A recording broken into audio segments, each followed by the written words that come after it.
నేను ఇప్పుడు క్రైస్తవులతో మాట్లాడుతున్నాను. దయచేసి ఏమనుకోకుండా అందరూ శ్రద్ధగా వినాలి. యేసు ప్రభువారు మన కోసం ఈ భూమి మీదకి వచ్చి దెబ్బలు తిన్నాడు, కొట్టించుకున్నాడు, తిట్టించుకున్నాడు, ప్రాణమే పెట్టాడు, తిరిగి లేచాడు. లేచిన తర్వాత ఆయన ఆరోహణమై వెళ్ళాడు. వెళ్ళేటప్పుడు కొన్ని మాటలు చెప్పాడు. మీరు సర్వలోకమునకు వెళ్లి సర్వ సృష్టికి సువార్తను ప్రకటించండి, అనేక జనములను శిష్యులుగా తయారు చేయండి. ఈ భూమి మీద మీ కొరకు ధనాన్ని సమకూర్చుకోవద్దు, పరలోకంలో మీ కొరకు సమకూర్చుకోండి.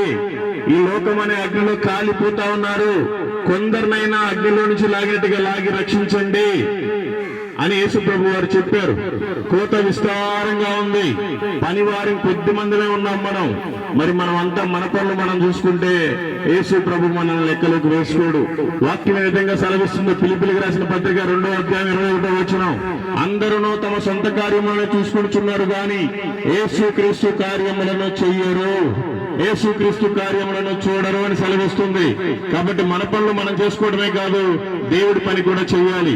దేవుడు నీకు మంచి భర్త ఎందుకు ఇచ్చాడనో లెక్క చెప్పాలి, దేవుడు నీకు మంచి భార్యను ఎందుకు ఇచ్చాడనో లెక్క చెప్పాలి, దేవుడు నీకు మంచి పిల్లలు ఎందుకు ఇచ్చాడనో లెక్క చెప్పాలి, దేవుడు నీకు ఇచ్చిన ధనాన్ని గురించినో లెక్క చెప్పాలి, దేవుడు నీకు ఇచ్చిన ఇంటిని బట్టినో లెక్క చెప్పాలి, దేవుడు నీకు ఇచ్చిన చేతి పనిని, ఉద్యోగాన్ని, వ్యాపారాన్ని బట్టి ప్రతిదీ కూడా నువ్వు లెక్క చెప్పాలి.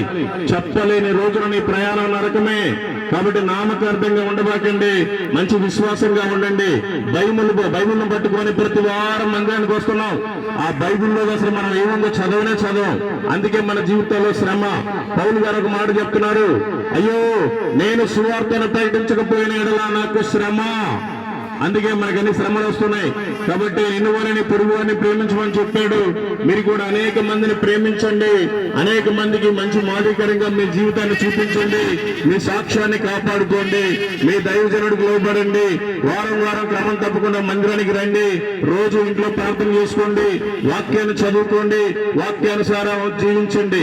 లేదంటే ఏదో ఒక రోజు మనమంతా వెళ్లాల్సిందే. ఆయన ఏ రోజు వస్తాడో తెలియదు. ఇదిగో నేను త్వరగా వచ్చుచున్నానని చెప్పాడు, నేను దొంగ వలె వస్తున్నానని చెప్పాడు, నేను వచ్చేటప్పుడు మీకు జీతాన్ని తీసుకొని వస్తానని చెప్పాడు. కనుక మన జీతం పరలోకంలో ఉంది, ఆయన దగ్గర ఉంది. మనమంతా నామకార్థంగా ఉండకూడదు. దేవుడు మన హృదయంలోనే ఉంటున్నాడు, దేవుని ఆలయం మన హృదయంలోనే ఉంది. కాబట్టి మనమంతా సిగరెట్లు మానాలి, బీడీలు మానాలి, మందులు మానాలి, అక్రమ సంబంధాలు మానాలి. క్రైస్తవుడు అంటే ఒక పౌరుషం కలిగి బ్రతకాలి. పౌరుషంగా మనం బ్రతికి వేరే వాళ్ళకి మాదిరికరంగా మనం కనపడాలి. లేదంటే వారంతా దేవుడిని తెలుసుకోరు. మనం సత్యాన్ని తెలుసుకున్నాం, నిజమైన దేవుడిని తెలుసుకున్నాం, బాప్తిసం తీసుకున్నాం, ఇంకా కూడా మన లోకంలోనే ఉంటే